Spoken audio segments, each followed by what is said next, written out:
dito sa ano, Hindang Kibo, may luno. Yun ang mga kalaga. Ito yung Hindang Kibo. Ito yung paligid niya. Ito yung formation ng bato. Ito yung ano yung mga kalaga, no? Hindang Kibo.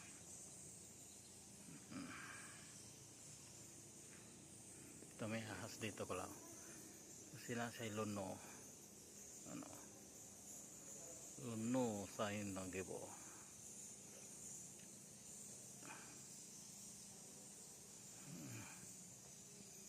May ahas wala dito. Pero hindi masyadong kalakihan.